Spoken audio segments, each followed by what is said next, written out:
गर्मी के दिनों में दोपहरी को बेतवा नदी के तट पर सन्नाटा पसरा हुआ था। तपती लू के थपेड़े अपने साथ हवा के सूखे घास के तिनके और पत्ते उड़ाकर यहाँ से वहाँ घूमते से नजर आ रहे थे। बेतवा के तट पर ही भैरव बाबा का एक मंदिर बना है। इसके बाहर एक बड़ा पीपल का पेड़ और एक नीम का पेड़ है। ये दोनों पेड़ गर्मियों के दिनों में शीतल घनी छाया देते हैं।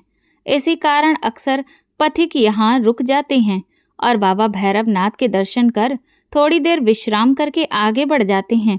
नीम के पेड़ के नीचे कई दिनों से एक बुढ़िया ने अपना बसेरा बना लिया था। देखने में वो किसी शहर की नजर आती थी, वो किसी संभ्रांत घर की नजर आती थी, पर अब वो फटे कपड़े और एक जैकेट लिए यहाँ पड़ी रहती थी। आज लगभग 16वां दिन था। मंदिर में जो थोड़ा बहुत प्रसाद चढ़ता था या कभी कोई राहगीर उसे जो खाना पकड़ा देता था, उसी से उसका गुजारा होता था। राजेंद्र घुमक्कड़ स्वभाव का व्यक्ति था। वो अकेला ही मोटरसाइकिल उठाकर तपती लू में भी यहाँ से वहाँ प्राकृतिक नज़ारों का आनंद लेने के लिए घूमता रहता था। राजेंद्र के मम्मी पापा रोड एक्सीडेंट में मारे गए थे। उन दिनों राजेंद्र MBA फाइनल ईयर का स्टूडेंट था। अब राजेंद्र के आगे पीछे कोई नहीं था। इसी कारण थोड़ा स्वच्छंद प्रवृत्ति का होने के कारण वो प्राकृतिक दृश्यों का आनंद लेता, यहाँ से वहाँ घूमता रहता था। राजेंद्र का MBA फाइनल ईयर के दौरान ही नौकरी के लिए प्लेसमेंट में सिलेक्शन हो चुका था और वो अब एक मल्टीनेशनल कंपनी में मैनेजर के पद पर कार्यरत था।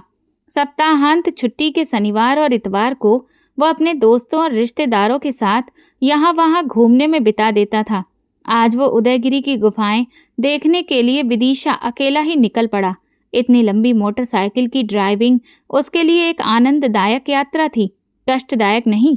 भैरवनाथ के मंदिर पर आकर वो आसपास के दृश्यों को देखने लगा। तभी उसकी नज़र नीम के नीचे पेड़ के नीचे बैठी बुढ़िया पर पड़ी।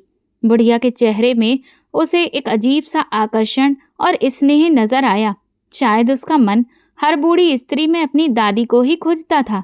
वो बड़ी स्नेह से उस बुढ़िया को देख रहा था। उसने बुढ़िया से कहा, अम्मा कुछ खाओगी? लो, मेरे पास बिस्किट का पैकेट है, अपना बिस्किट खाते हैं। बुढ़िया ने उसकी ओर देखते हुए अपना हाथ आगे बढ़ा दिया। राजेंद्र ने आधे बिस्किट बुढ़िया के हाथ में रखे और आधा पैकेट अपने हाथ में लेकर बिस्किट खाने लगा। खाते खाते उसने पूछा, अम्मा आप कहाँ रहती हैं और इस पेड़ के नीचे कैसे बैठी हुई हैं? बुढ़िया ने ठंडी सांस लेते हुए कहा, बेटा अब तो ये पेड़ ही मेरा घर है। हाँ, पहले ज़रूर मैं मथुरा में रहती थी। वहाँ मेरा अपना एक शानदार बंगला है। मेरे पति के स्वर्गवास के बाद 1 साल तक तो सब ठीक चला, पर धीरे धीरे मैं अपनी बहू की आंख का कांटा बन गई। एक रोज मेरा बेटा मुझसे बोला, अम्मा चलो हम लोग कुछ तीर्थ स्थलों पर दर्शन करने जा रहे हैं। हम लोग ट्रेन से विदिशा में उतरे और मेरा बेटा मुझे इस मंदिर के किनारे बिठाकर ये कहकर चला गया कि अम्मा मैं कुछ जरूरी काम से जा रहा हूँ और 2 घंटे में आ जाऊँगा। आज 16 दिन हो गए मुझे प्रतीक्षा करते करते, पर ना तो बेटा आया और ना ही उसकी कोई खबर। तब मुझे लगा कि उसकी पत्नी मुझे बिल्कुल भी पसंद नहीं करती थी। शायद इसलिए मेरा बेटा मुझे यहाँ भगवान भैरवनाथ की शरण में छोड़कर चला गया।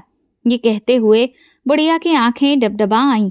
राजेंद्र के मन में उसकी स्वर्गवासी दादी और उसकी माँ दोनों एक साथ उतर आई और राजेंद्र की आंखों में आंसू की 2 बूंदें छलक पड़ी।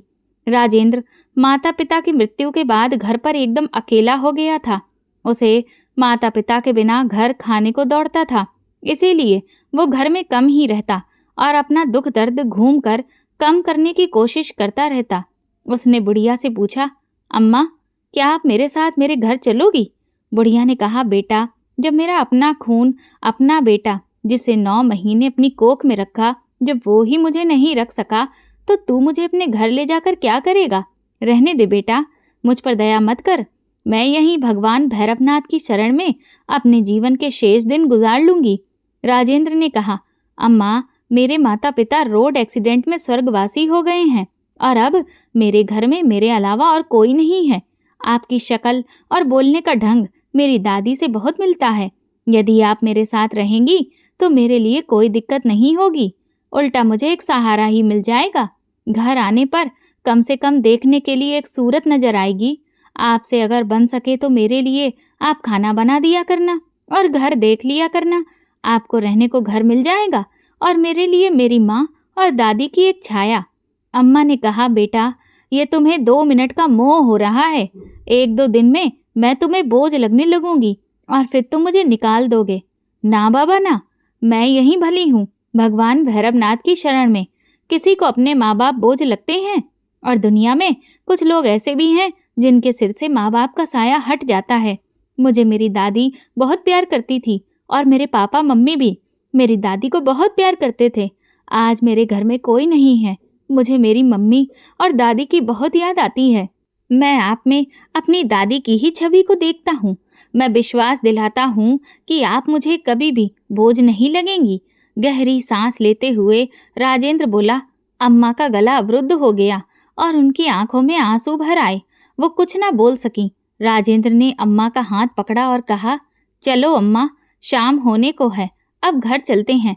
अम्मा ने अविश्वास से राजेंद्र की तरफ देखा। उसे लगा शायद भैरवनाथ ने ही राजेंद्र के मन में मेरे लिए ये संवेदना डाल दी है। राजेंद्र ने अम्मा को मोटरसाइकिल पर बिठाया और बिना उदयगिरी की गुफाएं देखे हुए ही वापस अपने घर चला आया। इस घटना को आज 6 माह हो चुके हैं। राजेंद्र अब नियमित तौर पर समय से घर आ जाता है। अम्मा जी खाना बनाकर उसके आने की प्रतीक्षा करती हैं और सोते समय उसके सिर पर स्नेह से हाथ रख देती हैं। सुबह राजेंद्र को उठने के पहले अम्मा जी भगवान की पूजा कर लेती हैं और राजेंद्र का नाश्ता और खाना बनाकर रख लेती हैं। अम्मा को यदि एक घर मिला है तो राजेंद्र को दादी और माँ का सच्चा प्यार। दोनों एक दूसरे को पाकर बहुत खुश थे। यही उन्हें बाबा भैरवनाथ की देन है। अब राजेंद्र की लाइफ ढंग से सेटल हो गई। राजेंद्र रात को काफी देर से सोया था। अब उसके ऑफिस जाने का समय हो गया था, पर अभी उसकी नींद पूरी नहीं हुई थी। अचानक राजेंद्र ने अपने माथे पर ठंडी उंगलियों का स्पर्श अनुभव किया। उसे लगा जैसे उसकी माँ आकर उसे दुलार कर जगा रही है। दोबारा ठंडी उंगलियों का स्पर्श जब उसके चेहरे पर उसने महसूस किया तो उसने आंखें खोल दी। उसने देखा बुढ़िया अम्मा पूजा करके आने के बाद अपने गीले और फूलों की खुशबू भरे हाथों से उसके माथे और बालों को सहला रही थी। राजेंद्र ने अम्मा का हाथ अपने हाथों में थाम लिया और उसे होठों से छूकर फिर से माथे से लगा लिया। उसके हाथ अपने आप अम्मा के पैरों को जा पहुंचे और अम्मा के हाथ अपने आप आशीर्वाद देने के लिए उसके सिर पर पहुंच गए। आंखें बंद कर और बुदबुदाकर अम्मा ने भगवान से कुछ प्रार्थना की। अम्मा बोली, बेटा उठो, ऑफिस जाने का समय हो गया। राजेंद्र बोला, अम्मा, मेरे दोस्तों ने मेरे साथ मिलकर एक छोटी सी फैक्ट्री डालने का निर्णय किया है। आज से ऑफिस तो नहीं जाएंगे, बस इस फैक्ट्री की शुरुआत करनी है। दोपहर को 10 बजे फैक्ट्री की पूजा आपके हाथों से होनी है। आप तैयार रहिएगा। बेटा, खुद का धंधा तो खुद का ही धंधा होता है। आज तुमने सही राह चुनी है। समय के साथ साथ यही छोटी फैक्ट्री ईश्वर की कृपा, आशीर्वाद और तुम्हारी मेहनत से एक बहुत बड़ी फैक्ट्री में बदल जाएगी, ऐसा मेरा विश्वास है। कहते हुए अम्मा की आंखों में आशा के नए दीप जल उठे। फैक्ट्री शुरू हुए मात्र 1 साल हुई है, पर फैक्ट्री की ग्रोथ उसके तैयार माल की अच्छी क्वालिटी के कारण और उससे जुड़े लोगों की मेहनत के कारण बहुत तेजी से हो रही है। राजेंद्र अब एक और नई फैक्ट्री शुरू करने का विचार कर रहा है। राजेंद्र दिनों दिन व्यस्त और व्यस्त होता जा रहा है। अम्मा ने उससे एक दिन कहा, बेटा, सिर्फ काम ही जीवन का उद्देश्य नहीं होता। तुम्हें काम के लिए भी एक सहारे की जरूरत है। क्यों ना किसी एक अच्छी सी लड़की से तुम्हारा ब्याह कर दिया जाए। हाँ माँ, जीवन की व्यस्तता में और भागम भाग में कभी ये सोचने का समय ही नहीं मिला। अब इस काम को भी फाइनल कर ही लिया जाए। राजेंद्र की निगाहों में तुरंत संगीता की तस्वीर उभर आई। संगीता उसके मामा की बेटी की सहेली थी, जो पढ़ाई पूरी करने के बाद उसी के शहर में शायद कहीं नौकरी कर रही थी। राजेंद्र से उसकी मुलाकात कभी कभार हो जाती थी। उसका स्वभाव और शालीनता राजेंद्र को बहुत अच्छा लगता था। अम्मा और राजेंद्र संगीता के घर गए और शादी का प्रस्ताव दिया। संगीता के पापा ने तुरंत हाँ कर दी और संगीता दुल्हन बनकर अगले महीने ही राजेंद्र के घर आ गई। राजेंद्र जितना प्यार अम्मा जी को करता था, संगीता अम्मा जी के गुणों से और उनके स्नेह से उससे कहीं ज्यादा प्रभावित थी। अम्मा जी ने इस घर में उसकी माँ का स्थान ले लिया। न जाने कैसे अम्मा जी उसके दिल की हर बात जान लेती थीं और उसकी हर चाहत उसके कहे बिना ही पूरी कर देती थीं। समय बीतता गया और राजेंद्र के घर में एक बेटा गीत और एक बेटी सरगम, दो फूलों की तरह खुशियां बिखेरने लगे। हमारी अम्मा जी अब दादी बन गई थीं और अब उनकी मुख्य जिम्मेदारी राजेंद्र और संगीता नहीं, अपितु गीत और सरगम हो गए। अम्मा जी का बिस्तर अब गीत और सरगम के कमरे में लग गया था। रात को सोने के पहले ढेरों ढेर कहानियां सुनाना और जागने के बाद एक बच्चा उनके गले से झूलता था तो सरगम पीठ पर झूलकर उन पर अपना बराबरी का अधिकार सा दिखाती रहती थी।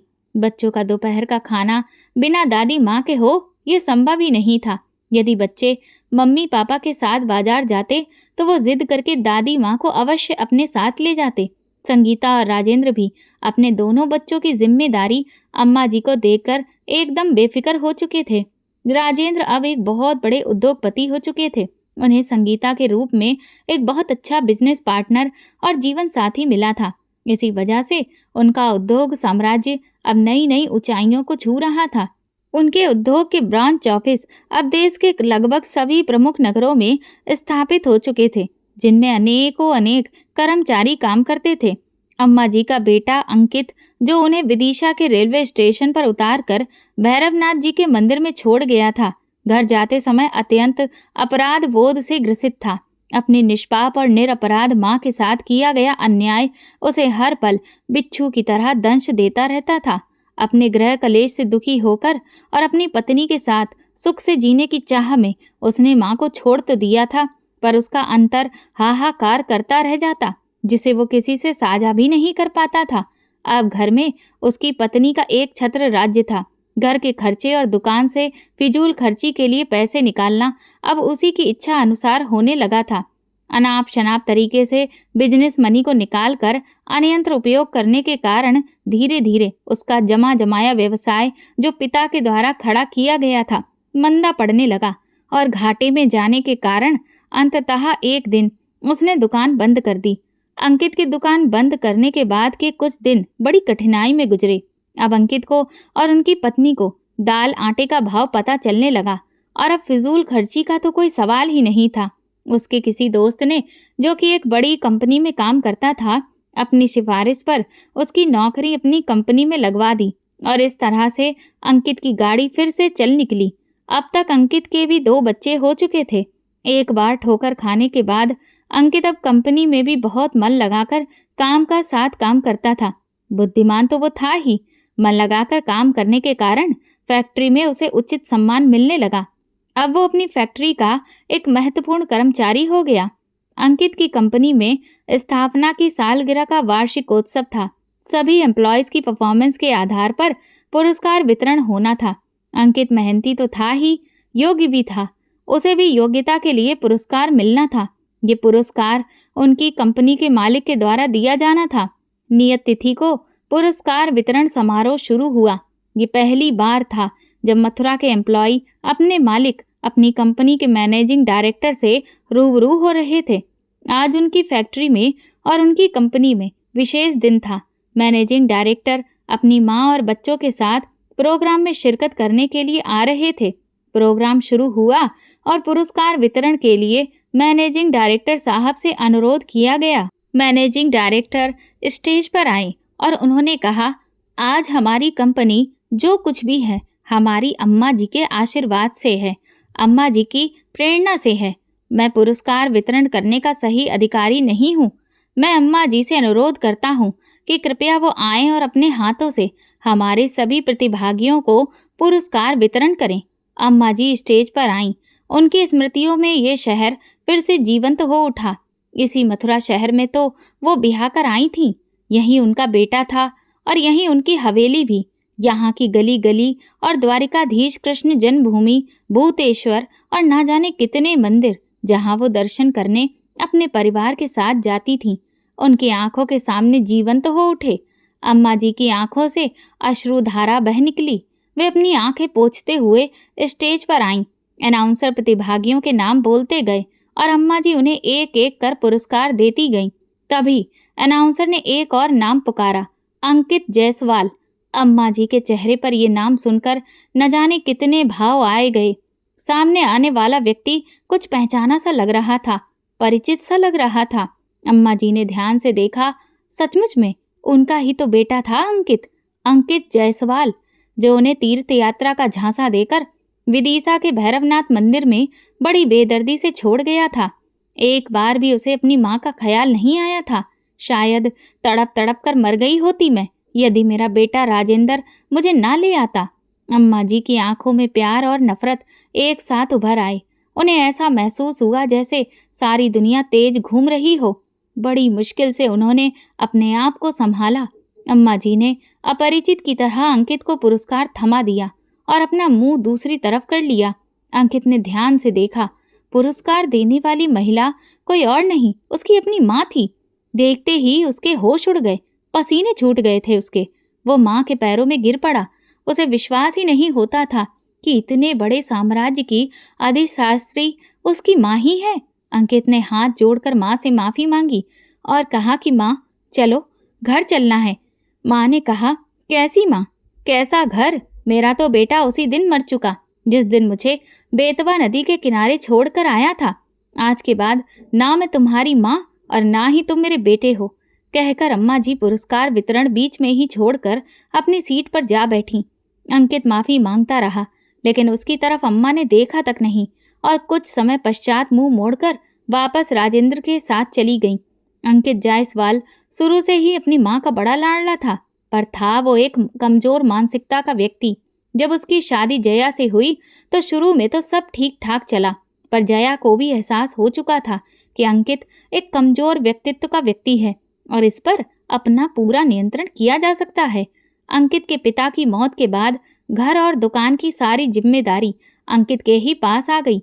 अंकित वैसे तो बुद्धिमान व्यक्ति था, पर वो अपनी पत्नी जया का कहना कभी नहीं टाल पाता था।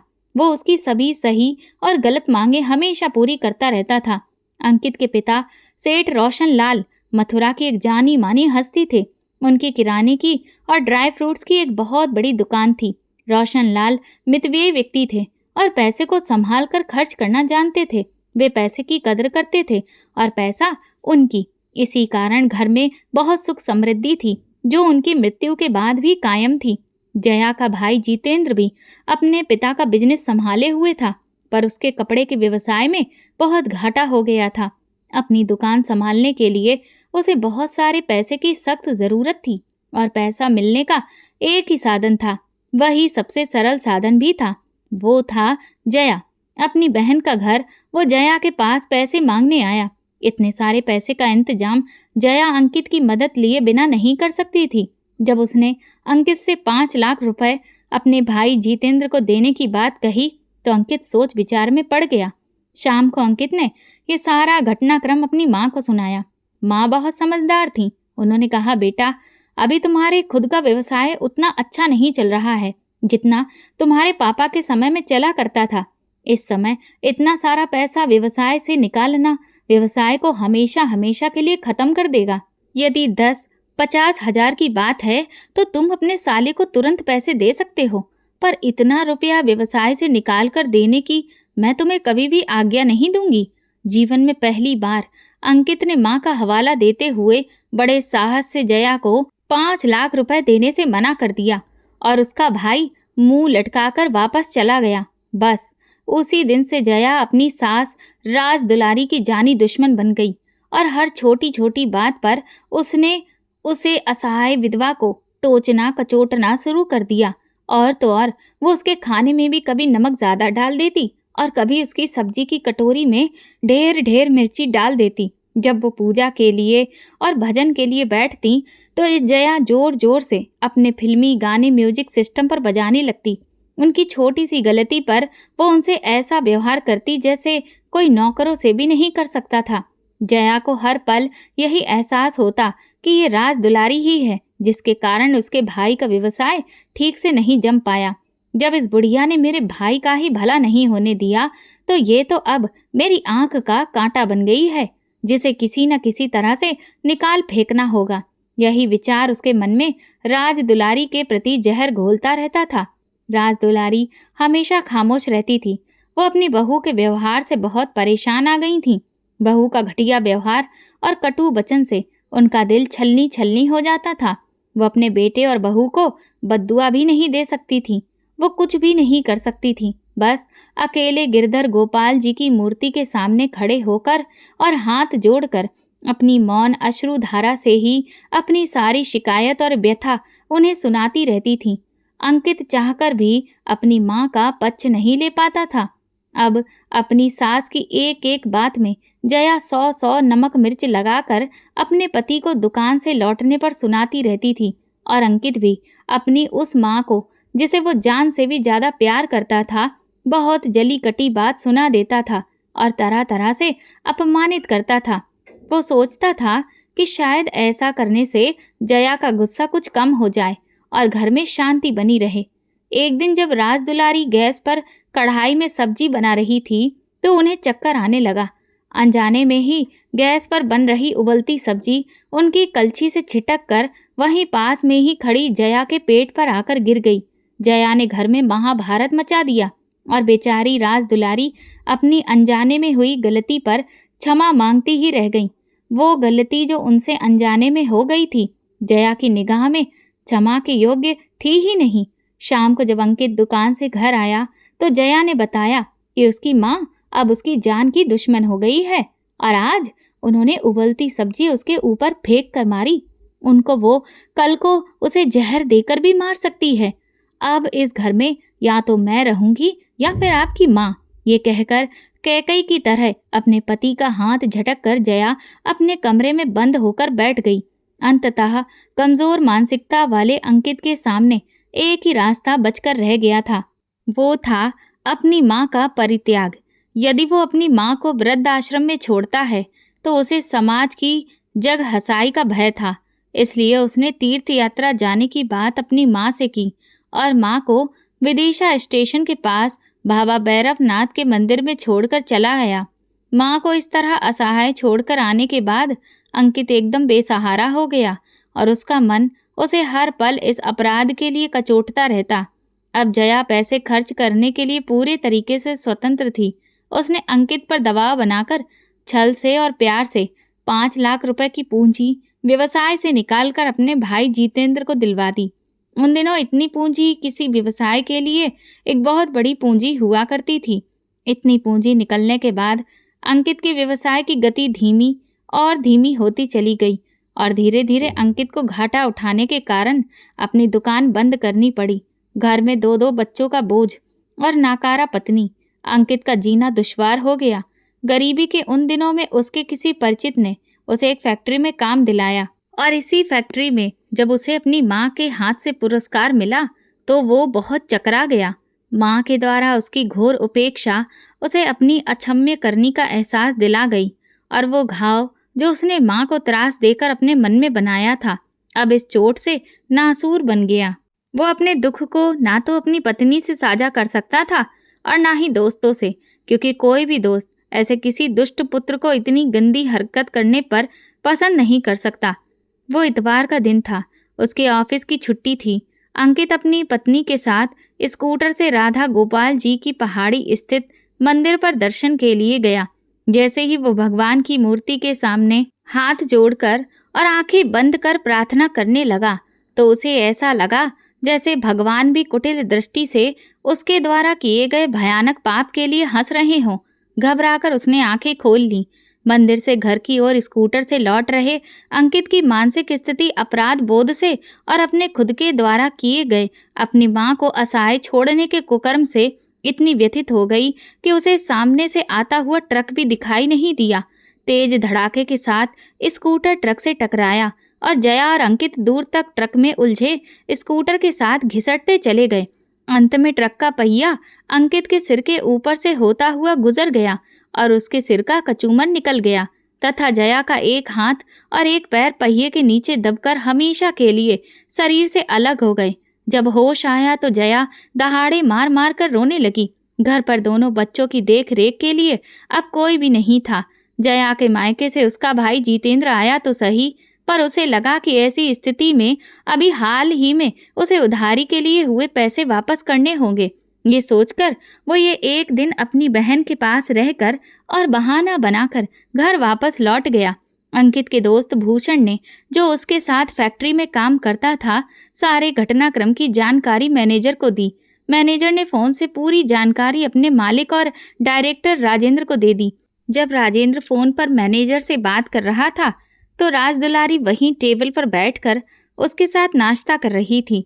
अंकित जायसवाल का नाम सुनकर उनके कान खड़े हो गए और उन्होंने राजेंद्र से पूछा, क्या हुआ बेटा? राजेंद्र ने कहा, कोई अंकित जायसवाल नाम का व्यक्ति जो उसकी फैक्ट्री में काम करता था और जो आपसे पुरस्कार भी ले चुका था, आज अचानक एक्सीडेंट में मर गया है। अम्मा के हाथ से मुंह में जाता हुआ कौर छूटकर नीचे गिर गया और उनकी आंखों से अपने बेटे की मौत का सुनकर अश्रुधारा बह निकली। कुछ क्षण मौन रहकर उन्होंने राजेंद्र को बताया कि अंकित उनका वही इकलौता बेटा था जो उन्हें विदिशा के मंदिर में छोड़कर चला गया था। राजेंद्र के मुंह पर अंकित के लिए घृणा के भाव उभर आए। वो बोला, जैसी करनी वैसी भरनी। जो अपनी माँ का ही नहीं हो सका था, उसके लिए यही सजा भगवान के उपयुक्त समझी। माँ कुछ देर तक खामोश रही, फिर अचानक ही उनके चेहरे पर दृढ़ निश्चय उभर आया। राजदुलारी ने कहा, बेटा, मुझे कुछ दिनों तक के लिए वापस मथुरा जाना है। अंकित का अंतिम संस्कार भी करना है और अनाथ हुए बच्चों को भी देखना है। मैं जब समय मिलेगा तो दोबारा तुम्हारे पास आ जाऊंगी। मेरे जाने का इंतजाम कर दो। इतना सुनकर राजेंद्र की पत्नी रुपयों से भरा हुआ एक छोटा सा बैग लेकर आई और अम्मा के हाथ में देते हुए बोली, माँ, ये थोड़े से पैसे हैं, रख लीजिए, आपको वहाँ काम आएंगे। आंखों में आंसू भरे अम्मा ने स्नेह से बहू के सर पर हाथ फेरते हुए कहा, बेटी, मैं अभी ये पैसे तुमसे नहीं ले सकती। तुम्हारा प्यार और स्नेह ये मेरे लिए सबसे बड़ी पूंजी है। तुम लोगों ने मुझ बेसहारा को आश्रय दिया, यही बहुत है। मैं तुम पर और बोझ नहीं बनूंगी। राजेंद्र ने पैसों से भरा हुआ वो बैग माँ के सामान में जबरदस्ती रख दिया और कहा, कोई माँ अपने बेटों पर कैसे बोझ हो सकती है? यदि आप ये पैसे लेकर नहीं जाएंगी तो मुझे लगेगा कि शायद मुझसे कोई बड़ा अपराध हो गया है, जिसका दंड आप मुझे दे रही हैं। चुपचाप पैसे रख लो माँ, नहीं तो मैं रो पड़ूंगा। अम्मा की आंखों में आंसू भरे हुए अपना सामान लेकर कार में बैठ गईं और कार उसे लेकर अपने घर मथुरा की ओर चल पड़ी। अम्मा जी की गाड़ी ग्वालियर पार कर चुकी थी। मथुरा अभी भी 4 घंटे का रास्ता था। अम्मा के दिमाग में बार बार अपने बेटे अंकित के बचपन के शैतानी से भरे दिन याद आते जा रहे थे। उसकी नादानी की हर एक याद तस्वीर बन उनकी आंखों में उभर रही थी। उसकी हर याद थोड़ी देर के लिए माँ की आंखों में मुस्कान लाती और अगले ही पल गंगा जमुना की धाराएं आंखों से बहने लगती। जब वो घर पहुंची तो अपने घर के दरवाजे को देखकर उनकी आंखें डबडबा आईं। उन्हें ऐसा लगा जैसे उनके पति सेठ रोशन लाल दरवाजा खोलकर खड़े हो जाएंगे या फिर उनका बेटा अंकित माँ माँ पुकारते हुए चला आएगा। लेकिन घर के अंदर फैले सन्नाटे ने उनका दिल तोड़कर रख दिया। उनका हृदय जैसे टूटकर बिखर पड़ा और फिर उनकी आंखों से अविरल अश्रुधारा बह निकली। घर का दरवाजा खटखटाने पर अंदर से उसकी पड़ोसन जानकी बाहर निकली और उसके साथ ही 2 नन्हे बच्चे मोहन और जयश्री भी बाहर निकले। जानकी ने बच्चों को बताया कि ये तुम्हारी दादी माँ हैं जो तीर्थ यात्रा को चली गई थी, आज वापस आई हैं। अंकित ने माँ को विदिशा छोड़कर आने के बाद सभी को यही बता रखा था कि उसकी माँ हरिद्वार में और बनारस में तीर्थवास कर रही हैं और अब उनका संसार की मोह माया से विश्वास उठ गया है, इसलिए वो घर नहीं आएंगी। जयश्री और मोहन सहमे हुए से दादी माँ के पास आए और दादी माँ ने उन्हें गले से लगा लिया। जानकी ने बताया कि बहू के एक हाथ और एक पैर पूरे तरीके से कट गए थे। डॉक्टर ने बहू का हाथ तो जोड़ लिया पर पैर नहीं जुड़ पाया और बहू अभी भी अस्पताल में भर्ती है। उसे ठीक होने में कम से कम 20 दिन लगेंगे। जानकी ने बताया कि कैसे अंकित के सिर के छोटे छोटे टुकड़ों को उठाकर बैग में रखकर पुलिस लाश को पोस्टमार्टम के लिए लेकर गई थी और 1 दिन बाद ही उसका अंतिम संस्कार किया जा सका था। अम्मा गहरी सांस लेकर अपने बेटे की दुर्गति की कहानी सुनती रहीं और रोती रहीं। उन्होंने अब अपना मन स्थिर किया और अपनी बहू को देखने अस्पताल जा पहुंची। अर्धचेतन अवस्था में जया अपनी सास को देखकर शर्म, दुख और ग्लानि के कारण रो पड़ी। अपने एक हाथ से माँ का हाथ थामते हुए बोली, माँ देखो, मुझे मेरे सारे पाप कर्मों की सजा मिल चुकी है। आज मेरा पति मेरे साथ नहीं है और बच्चे अनाथ हो गए हैं। जिस भाई के लिए मैंने इतना सब किया, वही ऐसे गाड़ी समय में एक दिन रुक कर अपने घर चला गया। जिन रुपयों के कारण अपनी दुकान ही खत्म हो गई, वो भी उसने वापस नहीं किए। अम्मा ने जया के सिर पर हाथ फेरते हुए कहा, बेटी रो मत, भाग्य में जो लिखा है वही होता है। उसी के कारण मुझे और तुम्हें इतने दुख मिले हैं, लेकिन अब सब्र से काम लो बेटी। और हमारे सामने मोहन और जयश्री के संभालने की जिम्मेदारी है और घर चलाने के लिए कुछ न कुछ करना ही होगा। इसके लिए हिम्मत रखने की आवश्यकता है। रोकर हम कुछ भी नहीं प्राप्त कर पाएंगे बेटा। ये कहकर अम्मा ने जया के सिर पर हाथ फिराया और बोली, इसलिए हिम्मत रखो और शीघ्र ही स्वस्थ होने की कामना करो। अपनी सास का सहारा पाकर जया को बहुत हिम्मत मिली। उसे जितना सास का सहारा मिलता, वो उतना ही ज्यादा रोती थी। इस तरह रोने से उसके अंदर के सारे कलुष धुल गए और उसे अपने आप में थोड़ा हल्कापन और दृढ़ता का भाव महसूस हुआ।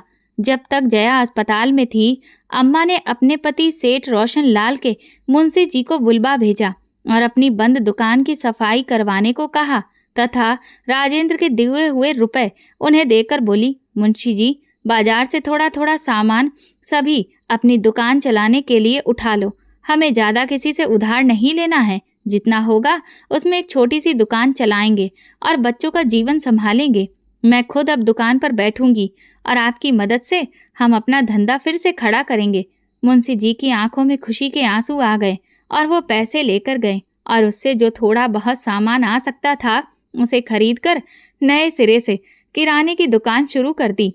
दुकान का नाम रखा रोशन लाल मोहनलाल किराना स्टोर। दुकान पर बैठी सेठानी राज दुलारी जी अब छोटा मोटा सामान खुद ही तोल रही थी। सिर्फ सेठ रोशन लाल का नाम और राज दुलारी की मेहनत तथा अंकित के मरने की सहानुभूति के कारण दुकान 10-15 दिनों में ही खूब अच्छी चल निकली और जो थोड़ा सा सामान दुकान शुरू करने के लिए उपयोग किया था, उसका कई गुना सामान अब दुकान में भर गया। मुंशी जी ने वस्तुओं के दाम बहुत कम मुनाफे पर रखे थे। इस कारण बाजार से कम दामों पर सस्ती वस्तुएं मिल रही थीं। ग्राहकों को और चाहिए क्या, बस दुकान चल निकली। और सेठानी राज दुलारी ने अपने विनम्र, सरल और स्नेहमयी स्वभाव के कारण दुकान की लोकप्रियता में 4 चांद लगा दिए। 1 महीने बाद जब जया अस्पताल से छुट्टी लेकर घर वापस आई, तब तक घर की स्थिति पूरे तरीके से बदल चुकी थी और लगभग घर वैसा ही सेटल हो गया था जैसा सेठ रोशन लाल के समय में रहता था। सेठानी राज दुलारी ने अब घर के काम के लिए काम वाली बाई रख ली थी और जया 3 पहिया वाली साइकिल से दुकान आती थी और सेठानी की देख रेख में दुकान की बारीकियां समझ रही थी। राज दुलारी 2 घंटे के लिए मोहन को भी दुकान पर बुलाती थी, उसे अपने साथ बिठाती थी और उसे दुकान के छोटे मोटे काम समझाती थी। कभी मोहन पैसे लेता था तो कभी छोटे मोटे सामान। धीरे धीरे जिंदगी अपने ढर्रे पर चल निकली और अब सारे कार्य तोल देता था और कभी पैकेट उठाकर काउंटर पर लेकर आता था। इस तरीके से मोहन और उसकी माँ जया दोनों ही दुकान की बारीकियां ठीक से समझ गए थे। बाकी दुकान चलाने के लिए मुंशी जी की मदद तो थी ही, दैनिक नियमों के हिसाब से घर में होने लगे। जया के घर के फिर से ठीक तरीके से सेटल होने की खबर उसके भाई जितेंद्र को भी मिली और उसे भी अपनी गलती का एहसास हुआ। उसकी श्रीमती ने उसे समझाया कि बहन बेटी से लिया हुआ उधार बिना ब्याज के ही सही पर एक दिन चुकता तो करना ही होता है, अन्यथा ईश्वर के यहाँ जाकर हिसाब देना पड़ता है और यहाँ का किया हुआ यही भोगना होता है। जया का भाई जितेंद्र अब 2 लाख रुपए लेकर जया के पास आया और बोला, जया, जब तुम्हें पैसे की बहुत आवश्यकता थी तब मैं तुम्हें पैसे वापस नहीं कर पाया। अब मैं तुम्हें 2 लाख रुपए अभी वापस कर रहा हूँ। शेष रुपए मैं तुम्हें जल्द से जल्द वापस करने का प्रयत्न करूँगा। मेरे कारण तुम्हारे घर को जो परेशानी हुई उसके लिए मैं बहुत शर्मिंदा हूँ। जया को लगा कि भले ही उसके पति अंकित जायसवाल आज नहीं है, पर घर अब फिर पहले की तरह स्थापित हो गया है। अम्मा जी ने घर की जिम्मेदारी अब जया को संभलवा दी और जया को समझाते हुए कहा, बेटी, अब मुझे राजेंद्र के पास वापस जाना है। वो मेरा बहुत बेसब्री से इंतजार कर रहा होगा। ये घर अब तुम्हें अकेले को ही संभालना है। जया ने अम्मा को बहुत रोका, लेकिन इतना कहकर जयश्री और मोहन को प्यार करके अम्मा ट्रेन से वापस भोपाल की तरफ चल पड़ी। रात 9 बजे मथुरा से ट्रेन में चढ़ने के बाद अम्मा जी थकी हुई तो थी ही, वे थोड़ी देर में सो गईं। उसे सपने में राजेंद्र, बहू संगीता और बच्चे गीत और सरगम ही याद आते रहे। पूरी रात वो राजेंद्र और राजेंद्र के परिवार के सपनों में ही खोई रहीं। सुबह 6 बजे जीटी एक्सप्रेस भोपाल प्लेटफॉर्म पर लगी अम्मा जी ने अपना सामान लिया और स्टेशन पर उतर गईं। सामान ज्यादा तो था नहीं। ट्रॉली बैग को खींचते हुए और एक बैग को कंधे पर टांगे हुए वे ऑटो स्टैंड तक गईं और ऑटो में बैठकर बेटे के घर अरेरा कॉलोनी में जा पहुंची। ऑटो वाले के पैसे देने के बाद उन्होंने डोर बेल बजाई। कौन होगा इतनी सुबह, सोचते हुए संगीता बाहर आई और अम्मा जी को देखकर खुशी से उनसे लिपट गई। अम्मा जी के पांव छूने के बाद संगीता ने उनका बैग ले लिया और जाकर राजेंद्र को जगा दिया। संगीता राजेंद्र के हाथों को पकड़कर हिलाती बोली, उठो जी, देखो कौन आया है, उठो उठो। राजेंद्र ने आंखें मलते हुए पूछा, ऐसा कौन आ गया जिसके लिए तुमने मुझे इतनी सुबह से उठा दिया? तभी अम्मा जी ने उनके बेडरूम में प्रवेश किया और राजेंद्र के बालों में अपनी उंगलियां फंसाकर स्नेह से उसके माथे को छू लिया। इस स्पर्श को राजेंद्र भला कैसे भूल सकता था। उसने तुरंत अम्मा जी के हाथों को अपने हाथों में थाम लिया और बोला, अम्मा जी आप कब आईं? और उसके हाथ तुरंत ही अम्मा जी के पैरों की तरफ बढ़ गए। इतनी देर में नौकरानी चाय बनाकर ले आई और बिस्तर पर ही बैठे हुए राजेंद्र, संगीता और अम्मा जी ने चाय पीना शुरू कर दिया। अम्मा जी को गीत और सरगम की बहुत याद आ रही थी। झट से चाय खत्म करके अम्मा जी बच्चों के कमरे की तरफ बढ़ीं और सोए हुए गीत और सरगम को उन्होंने अपने हाथों से प्यार करना शुरू कर दिया। गीत और सरगम वैसे तो बहुत देर तक सोते थे, पर इस स्पर्श ने उन पर जादू सा किया और वे दोनों आंखें मलते हुए उठ बैठे। गीत ने अम्मा जी को देखकर तुरंत उठकर उनकी गोद में अपनी जगह घेर ली और उनके गले में हाथ डालकर उनके गाल पर चूमते हुए बोला, दादी आप हमको छोड़कर कहाँ चले गए थे? हमें आपकी बहुत याद आती थी और मैं तो बहुत रोता भी था। मम्मी मुझे खिलौनों का लालच देकर चुप करा देती थी। सरगम भी तब तक जाग चुकी थी और खड़ी होकर दादी के गले पर झूल गई। वो बोली, दादी भैया मुझे बहुत तंग करता था, आप उसे खूब डांट लगाओ और उससे कह दो कि वो मेरे कोई खिलौने ना ले और मुझे अपने साथ गार्डन में भी खिलाए। अम्मा जी दोनों बच्चों को अपने गले से लगाकर भाव विभोर हो उठी और खुशी से उनकी आंखें भर आईं। दोनों बच्चों को अपने सीने से लगाकर वो बोली, बेटा अब तुम दोनों को छोड़कर मैं कभी भी कहीं भी नहीं जाऊंगी। तुम्हारे बिना मुझे भी बहुत बुरा लगता था। अब मैं आ गई हूँ, मैं तुम्हारे साथ खेलूंगी, मुझे भी खिलाओगे ना? दोनों बच्चे बोले, हाँ दादी, अब हम तीनों मिलकर खूब अच्छे अच्छे खेलेंगे। राजेंद्र और संगीता दोनों को अब घर के साथ साथ अपने व्यवसाय को भी देखना होता था। इस कारण दोनों का सोशल सर्कल बहुत बढ़ चुका था। वो दोनों लगातार बाहर बने रहते थे। घर की सारी जिम्मेदारी और देखरेख अब फिर से अम्मा जी के कंधों पर आ गई। अम्मा जी अब दिन भर पूजा पाठ और बच्चों की देखभाल में व्यस्त रहती थीं। गीत और सरगम उन्हें 2 मिनट के लिए भी नहीं छोड़ते थे। खाना बनाने वाली बाई के होते हुए भी राजेंद्र, संगीता तथा बच्चों की पसंद का कुछ न कुछ खाना अम्मा जी हमेशा स्वयं ही बनाती थीं। गीत और सरगम बड़ी मुश्किल से स्कूल जाते थे, पर अम्मा जी ने उन्हें स्कूल जाने की आदत डाल दी थी। स्कूल से आने के बाद अम्मा जी उनकी मार्गदर्शिका बन जाती और खेल खेल में मैं बच्चों को वो सब पढ़ा दिया करती थी जिसे पढ़ाने में शिक्षकों के भी पसीने छूट जाते थे। रात को अम्मा जी बच्चों के कमरे में ही सोती थीं और बीच में जाग जाग कर बच्चों की देख रेख करा करती थीं। इस तरह धीरे धीरे बच्चों की सारी जिम्मेदारी अम्मा जी के कंधों पर आ गई थी। जन्माष्टमी का दिन था। अम्मा जी सुबह 6 बजे उठकर राधा कृष्ण मंदिर चली गईं। बिरला मंदिर में भारी भीड़ थी। अम्मा जी को आने में देर हो गई। तब तक गीत और सरगम जग चुके थे। उन्हें लगा अम्मा जी फिर से उन्हें छोड़कर मथुरा चली गई हैं। दोनों बच्चों ने रो रो कर आसमान सिर पर उठा दिया। संगीता ने मोबाइल से अम्मा जी को फोन किया और अम्मा जी बिना दर्शन किए ही मंदिर के बाहर से ही भगवान के हाथ जोड़कर तुरंत कार में बैठकर घर चली आईं। आते ही बच्चे उनसे चिपक गए और बोले, अब हमें छोड़कर कभी मत जाना दादी। अम्मा जी दोनों बच्चों को गले लगाकर बोली, हाँ बेटा, अब मैं छोड़कर कभी भी कहीं नहीं जाऊंगी, हमेशा तुम्हारे पास ही रहूंगी। शाम को सरगम और गीत छत पर खेल रहे थे। सरगम आगे आगे भाग रही थी और उसे पकड़ने के लिए गीत पीछे दौड़ रहा था। अचानक गीत का धक्का लगा और सरगम जीने से लुढ़कती पुढ़कती नीचे आ गिरी और बेहोश हो गई। गीत की चीख पुकार सुनकर भगवान की आरती कर रही अम्मा बाहर निकली और सरगम बेहोश देखकर उनसे उठाकर गोद में ले लिया। उसके मुंह पर लगी हुई चोटों से बहते हुए खून को अपनी साड़ी से पोंछकर उस पर पानी के छींटे मारे। पानी के छींटे मारने पर भी सरगम होश में नहीं आई और अत्यधिक चिंतित होते हुए अम्मा ने राजेंद्र को फोन लगा दिया और उसे तुरंत आने को कहा। अम्मा ने रुंधे हुए गले से राजेंद्र को बोला, बेटा, सरगम छत की सीढ़ियों से होते हुए नीचे गिर गई है और उसे बहुत चोट आई है। मेरे अनेक प्रयत्न करने पर भी वो होश में नहीं आ रही है। मैं बहुत घबरा रही हूँ, तो बहुत जल्दी संगीता को लेकर घर आ जाओ। हमें सरगम को तुरंत ही अस्पताल ले जाना है बेटा। फोन पर सुनकर राजेंद्र के हाथ से फोन छूटकर नीचे जा गिरा। घबराए हुए राजेंद्र मीटिंग को अधूरी छोड़कर तुरंत ही संगीता के साथ अपने घर की ओर निकल पड़े। उनका हृदय हाहाकार कर रहा था। फूल सी बच्ची ना मालूम कितनी चोटिल हो गई होगी और बेहोश पड़ी है। यही विचार संगीता के लिए अत्यंत कष्टदायी हो गया था।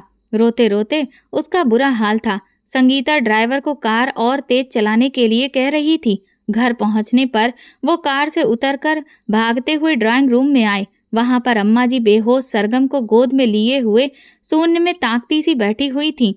उनके मुंह से कोई बोल नहीं फूट रहे थे। आज उनका सारा साहस कहीं खो गया था। बदहवास सी राजेंद्र और संगीता को अपने सामने देखकर उनकी रुलाई बहुत तेजी से फूट पड़ी। राजेंद्र ने सरगम को गोद में लिया और संगीता तथा अम्मा जी को साथ लेकर अस्पताल की ओर चल पड़े। डॉक्टर ने बेहोश सरगम की मरहम पट्टी की और उसे इंजेक्शन दिए। दवाओं के प्रभाव से सरगम होश में आ गई, पर चोट के कारण उसे कुछ दिखाई नहीं दे रहा था। वो पापा और दादी का हाथ पकड़कर कह रही थी, माँ, इतना अंधेरा है, लाइट जला दीजिए, मुझे कुछ दिखाई नहीं दे रहा है।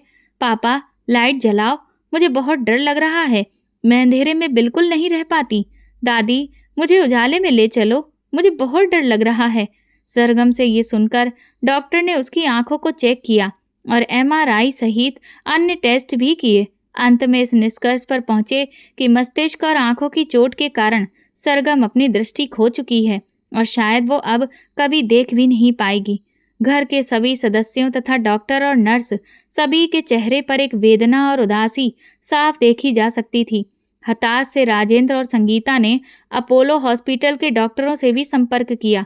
डॉक्टर मणिकृष्णन ने जांच के बाद उन्हें बताया कि किसी मृत व्यक्ति की आंखें दान मिलने पर सरगम के दिमाग की एक जटिल सर्जरी करनी पड़ेगी।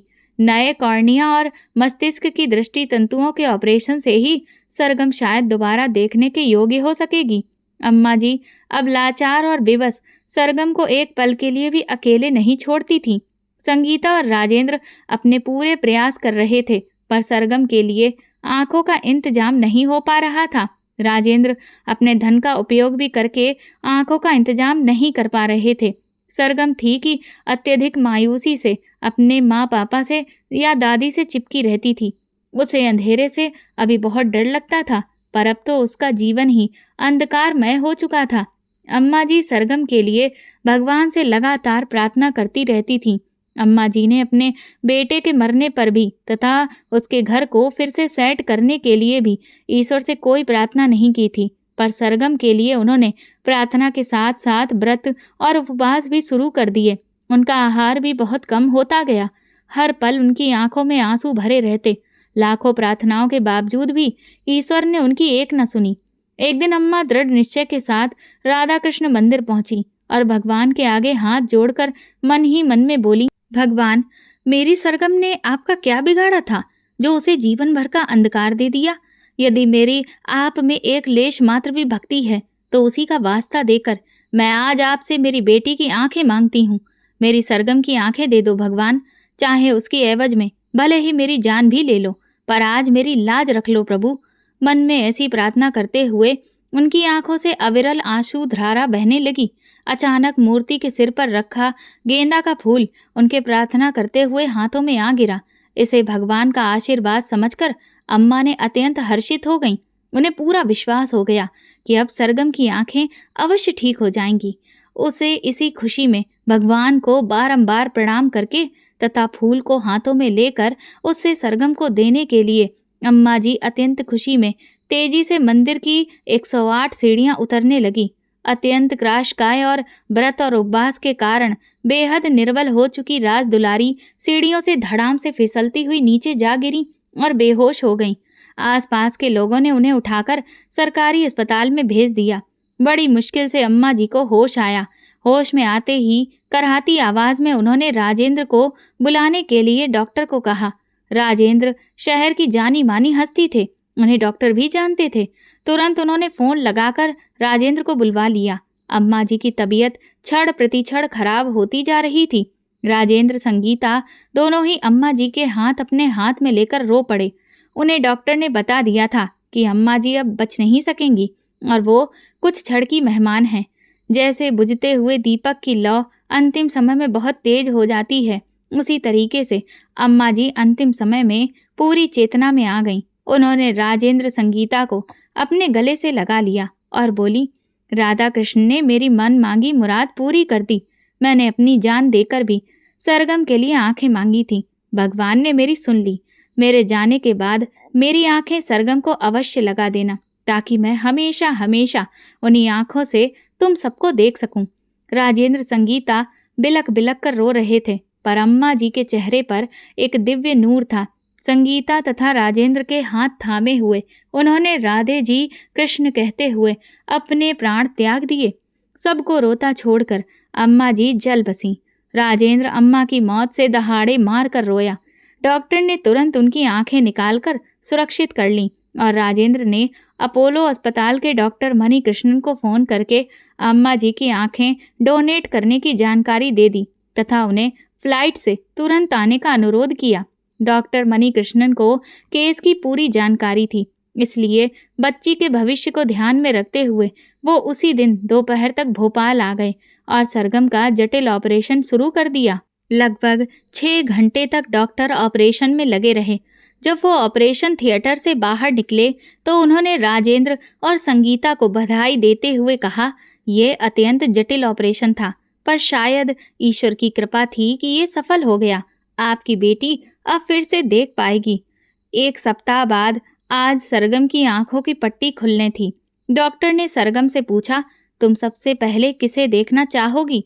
सरगम ने कहा, मैं सबसे पहले अपनी दादी को देखना चाहूंगी, मम्मी पापा को भी और गीत भैया को। राजेंद्र संगीता ये सुनते ही रो पड़े। उन्होंने घर से अम्मा जी का फोटो मंगवाया। सरगम की इच्छा अनुसार आंखों से पट्टी हटने के बाद उसने सबसे पहले अपनी प्यारी दादी को ही देखा। सरगम बोली, ये तो दादी का फोटो है, दादी कहाँ है? मुझे उनसे बात करनी है। राजेंद्र संगीता, डॉक्टर और नर्स वहां पर खड़े हुए। सभी लोग अपनी आंखों के आंसुओं को नहीं रोक पाए। संगीता ने कहा, बेटा, दादी अब हम सबके दिलों में रहती हैं, तुम्हें वहीं दिखेंगी। और कुछ नहीं समझती हुई मासूम सरगम अपनी माँ के गले में बाहें डालकर उनसे चिपक गई। तो दोस्तों, आपको हमारी ये कहानी कैसी लगी हमें कमेंट करके ज़रूर बताइएगा और प्लीज़ इस कहानी को ज़्यादा से ज़्यादा शेयर और लाइक करिए और मेरे चैनल को हाइप दीजिए। साथ ही अगर आप चैनल पर नए हैं तो सब्सक्राइब करके बेल आइकन ज़रूर दबा दें ताकि अगली नोटिफिकेशन सबसे पहले आपको मिले। धन्यवाद।